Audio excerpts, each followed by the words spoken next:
There's been a lot of talk lately about Britain. Order!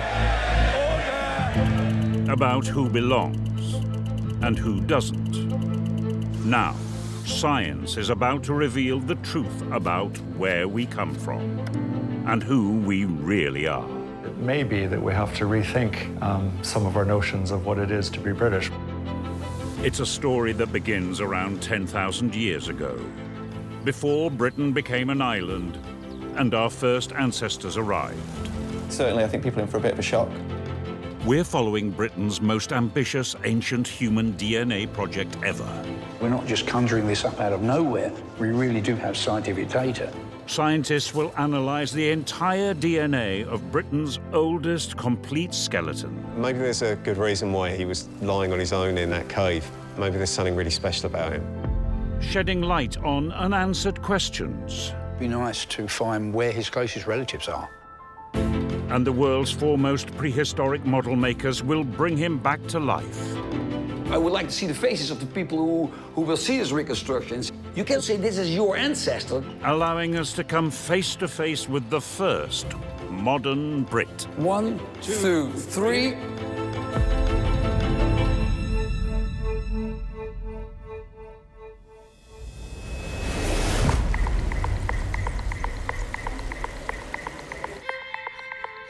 They're laying out the dead in London's Natural History Museum.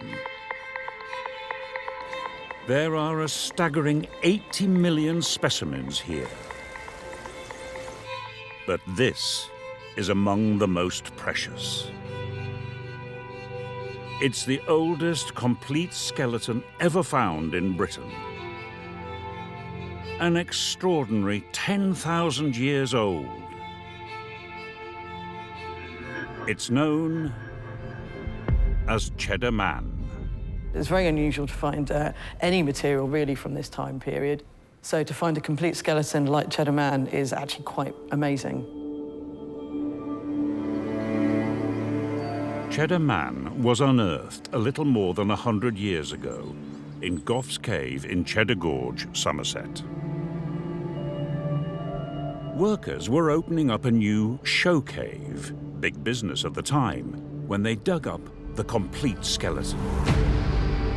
Nothing like it had ever been found in Britain before, and it caused a media sensation. At the time, they had no idea how old it was. There were discussions of how primitive it might be, that it might be some very primitive human, but of course it was a modern human, and we now know that it's about 10,000 years old. 10,000 years ago marked the end of the last ice age. The glaciers that had made the UK uninhabitable had receded. Britain was connected to Europe by a huge land bridge called Doggerland. And human pioneers crossed over. The early British population was tiny, around 12,000 in the whole country. Cheddar Man's tribe was among them. Britain has been continuously occupied ever since they arrived. So we can call them the first modern Brits. Cheddar Man was a hunter-gatherer, so he was living off the land. These would have been mobile people moving around a landscape that was climatically, becoming similar to the Britain we know today. Woodland and trees. And they were looking for living space. They were looking for a comfortable environment in which to live. And Britain at this time was providing that. Cheddar Man settled near the spectacular Cheddar Gorge. At nearly 5 kilometers long and as much as 120 meters deep, it would have been a dramatic feature on the landscape, then as now.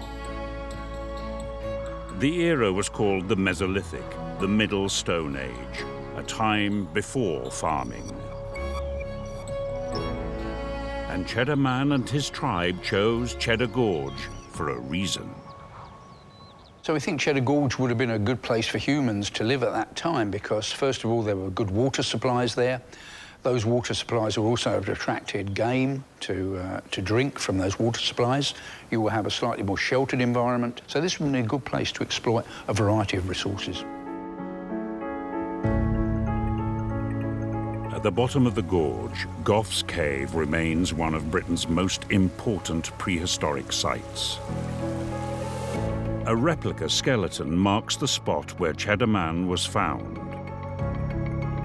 He might simply have died here, or perhaps he was brought in by members of his tribe and buried. We don't actually know if the Cheddar people were living in those caves. I mean, obviously his body is in there, but we don't have evidence of occupation. People have speculated that people were putting their dead into these caves, so they became sort of sacred tombs, if you like, where the ancestors were. And it's possible that Cheddar Man was put into Gough's Cave in that way. For such an important specimen, we know surprisingly little about Cheddar Man. He was quite short, around 1.7 meters, weighed around 64 kilos, and died in his early 20s. Cause unknown. He has good teeth, so he probably had a decent diet. And that's pretty much it. But our knowledge of this very special individual is about to be transformed by an ambitious scientific project.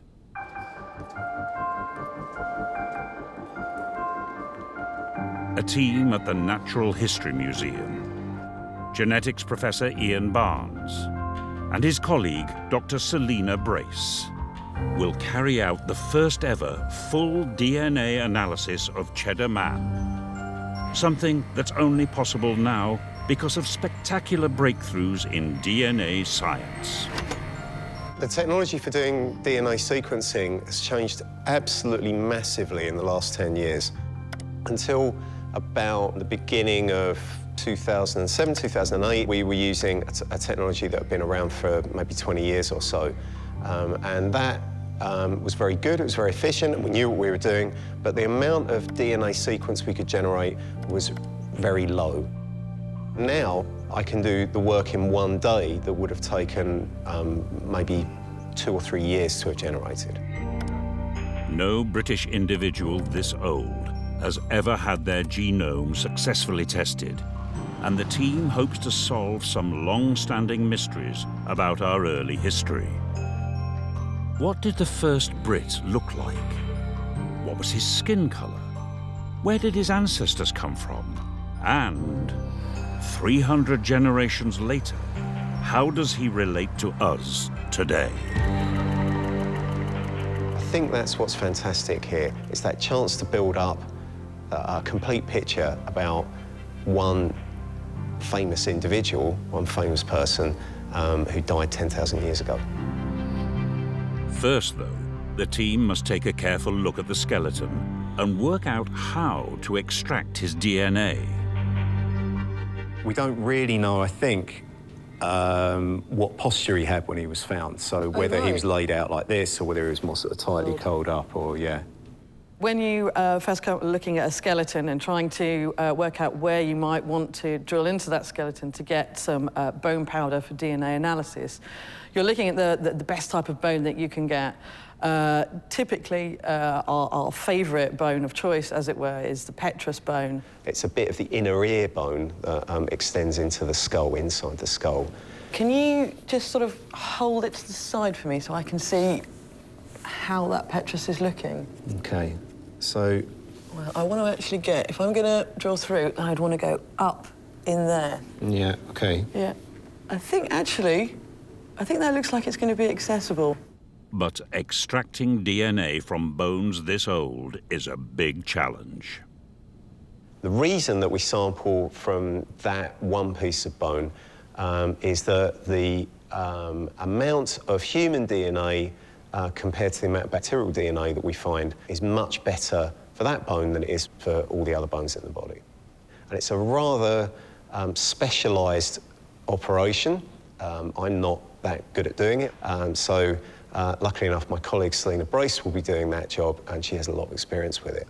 What we have to remember is that as soon as any organism dies, the DNA begins to break down and becomes more and more fragmented, and it becomes increasingly harder and harder for us to get that DNA and to pull it out and to make sense of that DNA. The team does have one thing in their favour. A cool, dark limestone cave like Gough's Cave offers a very good chance of DNA preservation over 10 millennia. I'd be really happy to try that. If everyone's happy, then I would be. OK.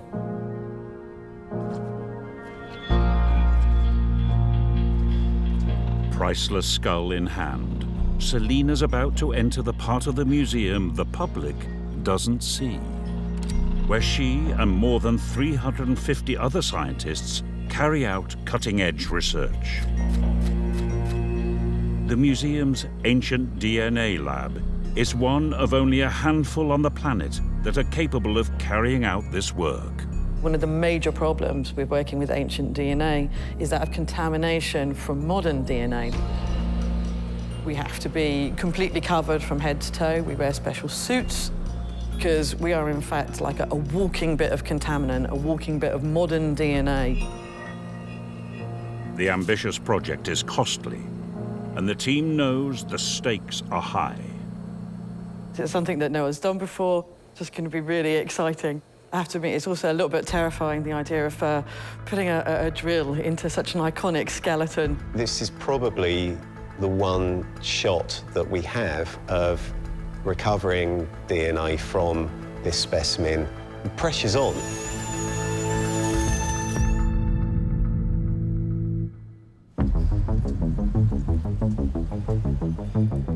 In the ancient DNA lab, poised to drill into one of the museum's most precious samples, Selina's feeling the pressure. I'm actually feeling quite nervous because, yes, I do actually have to put a drill into Cheddar Man's skull right now. We want to make a very, very small hole, about 2 millimeters in diameter, so like a tiny hole, so that out from that hole we'll pour this very white bone powder that we would hope would be the preserved bone of Cheddar Man himself, and then from that we will be able to pull out the DNA. These few milligrams of bone powder could contain secrets hidden for 10,000 years. Where Cheddar Man came from, how he relates to us, and exactly what he looked like. We really don't know before we start what the quality of the DNA is going to be like. So how much human DNA we're going to get from Cheddar Man. It could be that there is basically absolutely no human DNA left in this specimen at all. It'll need 2 more weeks of work before they do know. Safely back from the lab, the skull now needs to be scanned before work on the reconstruction can begin. And the inside of the skull is showing up very nicely. A little bit more inside his eye orbits. This high-tech scanner was originally designed for use on the International Space Station. It's rendering Cheddar Man's skull in full 3-dimensional detail. And we'll just get the bottom of the jaw.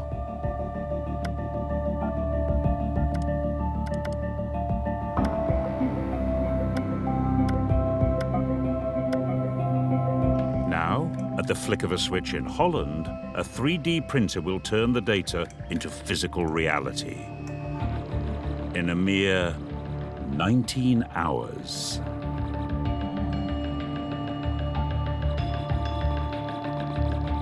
It has a rather robust cranium. They are big, so it clearly looks like a big male. But you see his face, it's very small.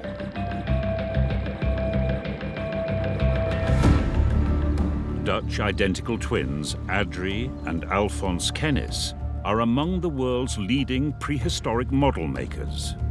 And the skull they're printing is the first phase in a full reconstruction of the head of the first modern Brit. You start with a skull, and then every skull, every individual has a surprise in store. The brothers have created scores of reconstructions for the world's top museums. We like to try to get a grip on this individual and to make it alive and bring his character back. But Cheddar Man is a new challenge. A reconstruction based on DNA data. And how more we know, how better we can make a reconstruction. How more evidence we have, sure evidence, good evidence, then that's the reliable is the reconstruction. The more reliable is the reconstruction. It's going to be very exciting to see what the Kennis brothers come up with in terms of reconstructing the head of Cheddar Man. For the Kennises, the first phase of the reconstruction is all about anatomy. Yeah, 31 is in the middle. In the middle, Okay. yes, here somewhere in the middle. Using the printed skull, they'll produce a fully fleshed out head and face. You want to have flesh measurements on the skull. So you have a table of flesh measurements. On the table you find the more or less exact measurements for the tissue thickness on this point, or this point, or this point, and this point. In the past, there's a lot of research done on skin thicknesses of all races, and you can then figure out how thick is the skin here from a guy who is the same age as more or less Cheddar Man, so around 20 years old. You drill a hole, you stick in this hole, in this place, and then you cut it up at the right size, and then we fill up with clay. That's the forensic way of reconstructing a face. The first Brit is beginning his resurrection.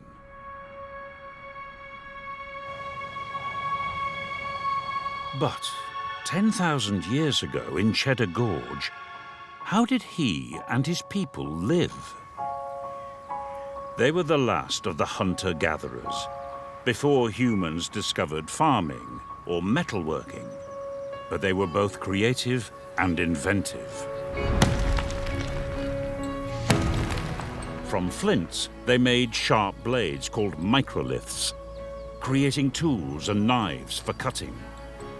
From antlers, they carved harpoons for spearfishing.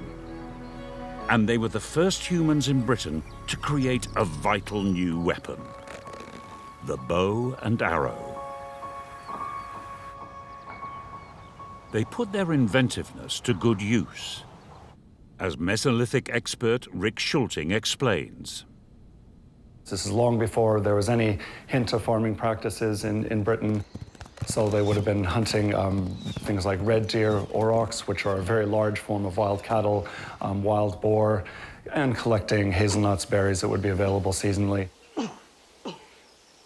They probably had quite well-defined territories that they moved around seasonally. They would have known their landscape very, very intimately in terms of what was available at certain times of year, where the best places were to go for fishing, for hunting in the autumn, as people would do today when the animals are in their top condition before winter. And they had another hunting asset at their disposal: dogs. The dog had been domesticated for some thousands of years already. Once you have those, you have the possibility of driving game. And quite often we know from, again, ethnographic accounts that men, women, and children would participate in game drives. And we're on the doorstep of Cheddar Gorge, which can funnel animals into a narrow place, which is a classic landscape that you would use this style of hunting with. Nothing went to waste. They used bone and antler needles with animal gut thread to make clothing, and wood and animal skins to create flexible shelters that could be quickly moved if needed. As for Gough's Cave, Rick also believes that it was a place mainly reserved for ritual. Very unlikely that people at this time were actually living in caves. They might have been used as temporary shelters to get out of the rain, but they're also often used as burial places. Cheddar Man may not have been the only human to have been buried in Gough's Cave. Other bones have also been found there of earlier temporary visitors to Britain. They lived in the cave nearly 5,000 years before Cheddar Man. These temporary visitors came during an Ice Age thaw, but were driven out, like all previous humans in Britain, when temperatures dropped again. Their bones are also being analysed by the team to see if there's a connection between them and Cheddar Man. Were they his ancestors? Was the cave even a kind of ancestral tomb? If they were ancestors, there's a shock in store. Because they appear to have been cannibals. You don't want to give in and say, yes, they were cannibalized, but the evidence is so clear. Dr. Sylvia Bello has spent the last 10 years studying the cannibal bones of Gough's cave. So this is one of the tooth marks, a score that we can see here. And here there are two very fine cut marks. So this is on the femur, and there are the chewing marks, the cut marks, and a percussion mark, all in the same area. We think we can identify 5 individuals. There's a young child, maybe 3 years old. We've got 2 adolescents, teenagers, based on the jaws and teeth. And then we have... An adult. Have they all been treated this way? Yes, all been treated, all been modified. There's this constant filleting and detachment of the muscle. We've got finger bones and toe bones. Yes, these were modified it just crashed the end, and it's probably crashed between the teeth in and the then mouths. and suck the grease. So because of that, it's possible that they were boiling these bones, so to make it softer to extract. And otherwise, there's no evidence of cooking, though. There's no trace of direct fire or contact of fire with the bones. They don't seem to have been cooked, at least in that way. They were all butchered. Yeah. I think the idea of cannibalism for many people is shocking. It seems to some people like the ultimate taboo. Yeah, I had that view too, that we should look for alternative explanations for the modification of the cheddar bones. But of course, once you see evidence of actual human chewing marks on the bones, it's very difficult to argue with that. The team thinks that the cannibal behavior wasn't driven by hunger, but by something else. These are, as you can see, very, very fragmentary, but the skull are almost complete. One in particular, and this is reconstruction, it was almost complete. Again, a huge amount of cut marks and breakage, and the breakage of the face, which resulted in this, possibly, detachment. Yes. And then all a series of modification all around. Yes. So whereas they were obviously getting the flesh off these and eat, purpose for the food, really, for the purpose of eating, in this case, they're cleaning the skull very carefully. They're taking the scalp off. Yes. Why wouldn't that be just, say, to get the brain out to eat it? I think there would be a much easier way to, if the purpose is just to extract the brain, they would have probably smashed it from the top or in a much easier way. But here there seems to be some care and all around to obtain a result, this final cup, so a skull cup. And that's why they are not so broken. These purposefully made cups, literally so you can drink out of your ancestor's skull, suggest that the cannibalism may be part of a ritual. Was this part of a tribute to the dead, that within your own group, when one of your relatives dies, you eat parts of them in order to take on maybe their courage and knowledge? In other words, it's a sort of respect for the dead.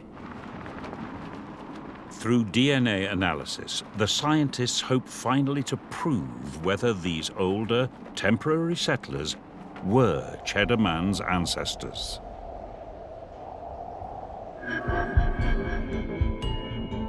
But everything, how he relates to us, what he looked like, whether he is descended from cannibals, now depends on whether the team can successfully retrieve Cheddar Man's DNA. And they're about to find out, because Selina is en route to the museum's high-tech DNA sequencing lab. When you get the sequencing data back, that's when you can be starting to think, wow, what can we tell about this individual? These state-of-the-art 200,000-pound machines can crunch tens of millions of pieces of data, a process that used to take several weeks and still takes many hours. In Holland, they really need that data. The basic anatomical work is almost complete. The burning question for the chemists now is Cheddar Man's skin color. Maybe most people expect that he would be the same color as people living today in the area, because he lives in the same area. But yeah, he lives in maybe in all a different climate, and he came from another part of the world, and he came in quickly. I don't know there are so many factors who can change his color. There's so many factors involved with colors, so I don't know. Yeah. Here's the current thinking. Modern humans appeared in Africa around 200,000 years ago and were all dark-skinned. About 60,000 years ago, hardy pioneers left to populate the rest of the world. Those who went to Europe over time became lighter-skinned. They needed paler skin to absorb more sunlight to produce enough vitamin D. Most scientists have assumed that Europeans had already developed paler skin many thousands of years before Cheddar Man. And these previous reconstructions of the first Brit reflect that thinking. But without DNA evidence, it's all guesswork.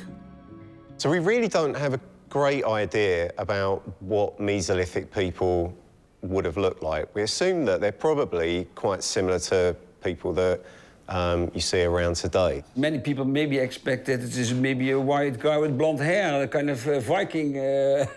When we think about what the appearance of Cheddar Man may have been, often depicted as looking essentially like people in Britain today, light skin, light hair colour, light eyes. But in fact, Cheddar Man could have been quite different to that. Might have been quite dark-skinned, dark-haired. We'll soon know, because the sequencing has finished. After all the hard work, it's the moment of truth. Will Cheddar Man, our ancient ancestor, the first Brit, finally give up his 10,000-year secrets in the museum's ancient DNA lab? One of the key questions the team wants to answer is, how Cheddar Man are we? 300 generations after he died, what's his genetic legacy today? I'd love to know where his closest relatives are. Are they somewhere else in Britain, or are they across the ancient land bridge that existed in continental Europe? I think that will be one of the most interesting things to look at.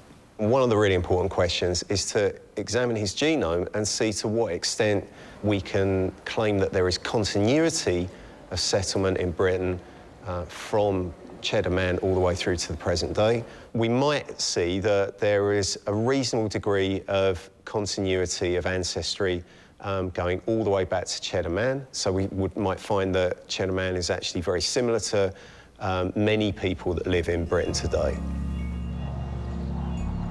Where better to collect modern DNA data for comparison with Cheddar Man than the village of Cheddar itself. Ancestry UK's Brad Argent has the kits. My name is Brad. Yes. And you are? Heather. Heather. Do you have much of a connection with the village? My ancestors I can trace back as far as 1650. Many of my ancestors were carpenters. My husband's traced our family to 1600. It does suggest that our family's been in this area for quite some time.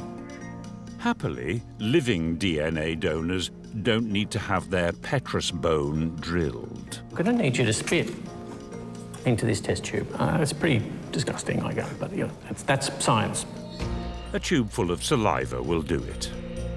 That's where you need to fill it up to. Up there? Yes, so it's about a teaspoon. Ancestry's lab will produce DNA data for all our Cheddar volunteers. What the team needs is Cheddar Man's DNA to compare it to. And Selena's got the results from the sequencer. After all the work, they've got it. These rows of G's, A's, C's, and T's are the unique genetic code of Cheddar Man. After 10,000 years, he's back. The data is good, the quality is good, a lot more than we thought, so that's brilliant news. So I'm just getting it prepared here, ready to send off to UCL for some further analyses. A team at UCL, University College London, will now turn Selina's data into real conclusions about Cheddar Man.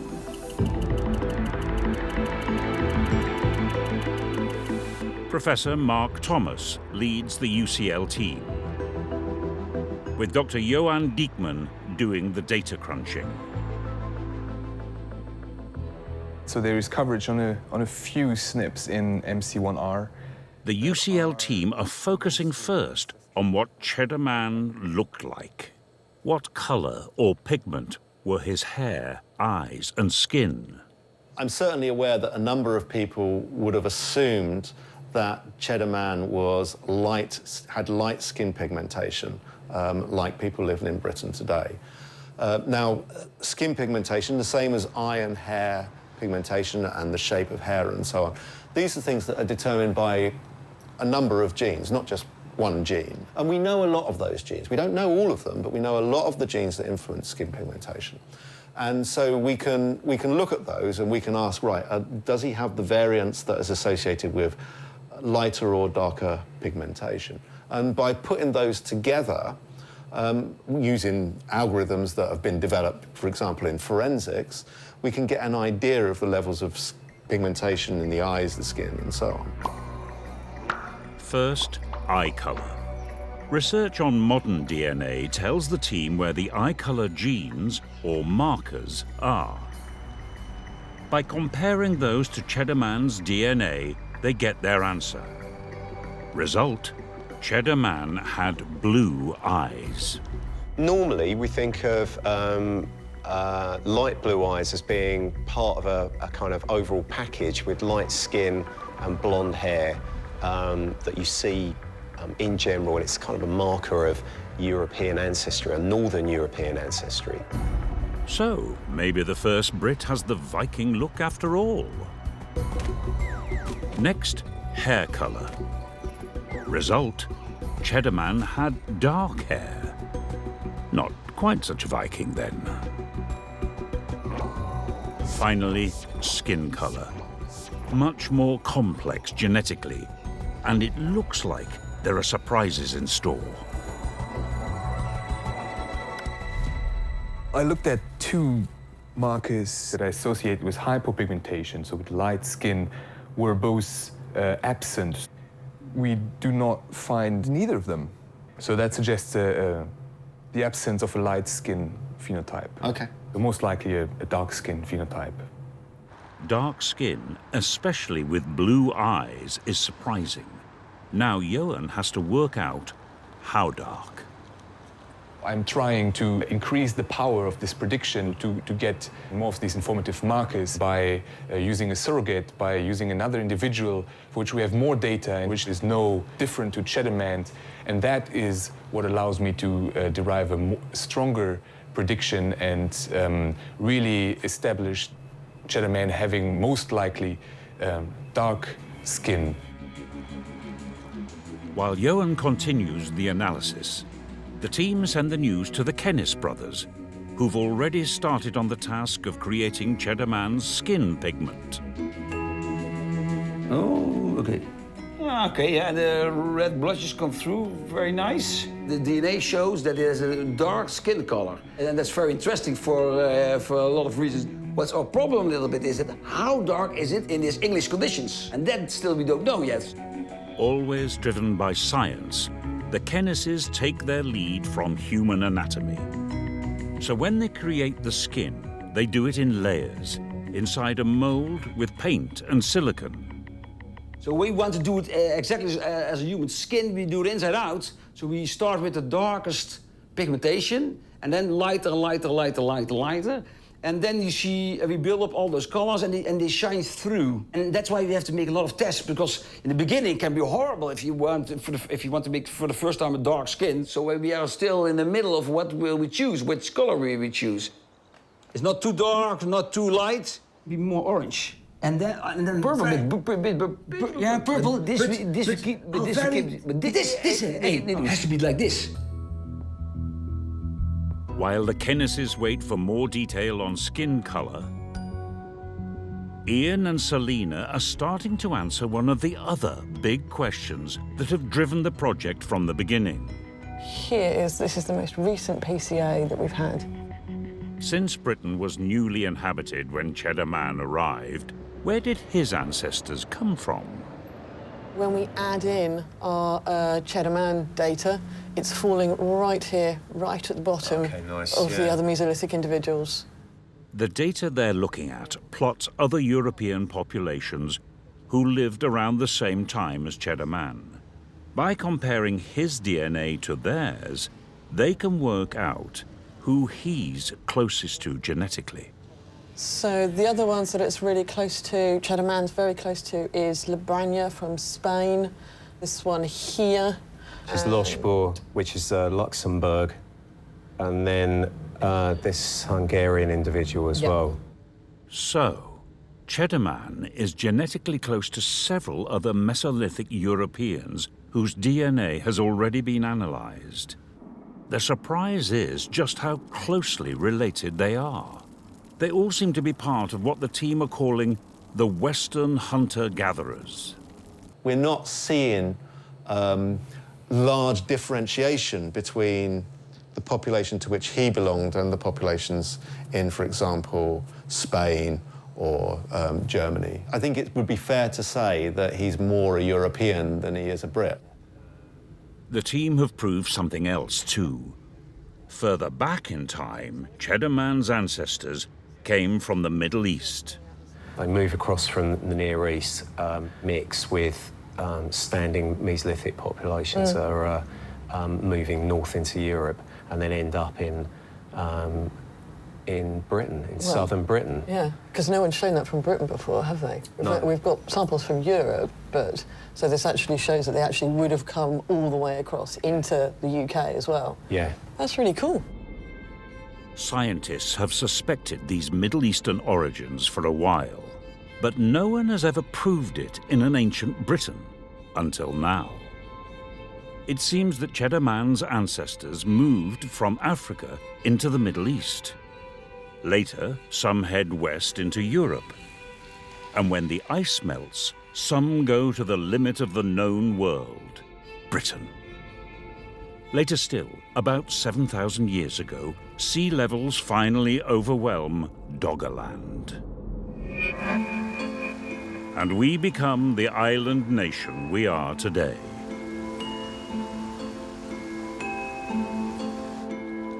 As for the biggest question, what Cheddar Man looked like, another member of the team, archaeologist Tom Booth, has brought unexpected news for Johan at UCL. All right, buddy, how's it going? Good to see you. You all right? Not knowing that Johan has even bigger news for him. Certainly, I think people are in for a bit of a shock.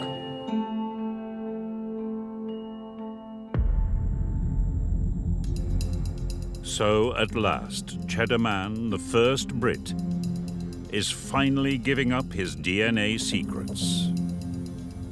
The team now knows how and when his ancestors first came to Britain. But other big questions still remain. Chief among them, what did he look like? And what color was his skin? Team archaeologist Dr. Tom Booth has used his own DNA sequence to come up with part of the answer. So I was just looking at my own personal DNA results because I was checking out that marker that was a marker for curly hair. Yes. And I looked at the same marker in my genome, and it turns out that we've both got the same marker. That's great, It's pretty incredible, isn't it? So, yeah, my hair's going to be the model for Cheddar Man, I think, from now on. So slight curl. Slight curl. Yeah, curlier than on average, I think, is the official term. Tom's curly hair is one thing, but Johan now has an answer to a bigger question. Cheddar Man's skin color. He'd already discovered it was dark, but needed help to know how dark. Now he's got a full analysis from a specialist in the USA. Did you get those results back from the States? I did. So I was just looking at them. So it turns out that Cheddar Man was probably darker than we initially expected in terms of skin pigmentation. Flippin' heck. And so, yeah, we have a little chart. The scale that they produce is basically probabilities for 5 different categories. And what we see is that it's pretty far down the spectrum. And yeah, it certainly is darker than we inferred before. This dark to black result is both extraordinary and unexpected. If a person with that colour skin was kind of wandering around town now, you know, we would call him black, I suppose. That's incredible. Yeah. That's brilliant. And a lot darker you would expect for Europe as well. Absolutely, yeah. Nice. I think this is a nice call, this. So the first thing... The results are the final, vital piece of the puzzle for the Kennis brothers. And suddenly you get an enormous nice surprise. You test something and it comes more alive than you think. And wow, there are good colors, it's beautiful. It could be very nice. It's a bit too black here, I think. It's too black and too red, too much red in it. If the whole face is like this, it would be nice, very nice. I know. The skin pigment news spreads quickly to other members of the team. I assume that's going to be a big surprise to most members of the public. It was certainly quite a big surprise to me. It may be that we have to rethink some of our notions of what it is to be British, what we expect a Briton to look like at this time. It's a real breakthrough. What the team have discovered strongly suggests that paler skin in Britain and Europe is a far more recent phenomenon than anyone previously thought. It really shows up these imaginary racial categories that we have are really very modern constructions or very recent constructions that really are not applicable to the past at all.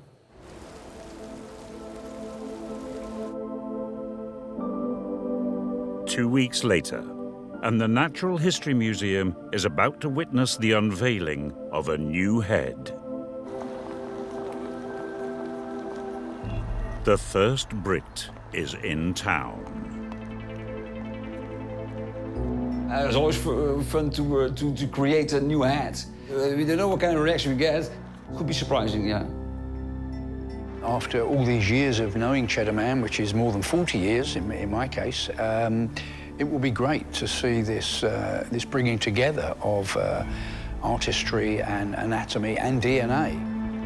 We got the input from the scientists as much as possible. We feel that we put in everything we know.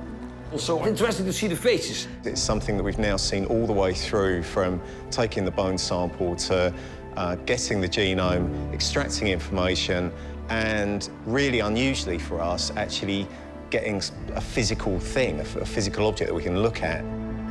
I'm genuinely kind of excited. If the Cheddar Man reconstruction comes back and it's the same as my hair, that's it. I think I might as well retire. There's just no point in going on anymore. I don't think I could ever top it. So to get the science and the physical appearance and to have the two together, yeah, I'm really excited. It's going to be great.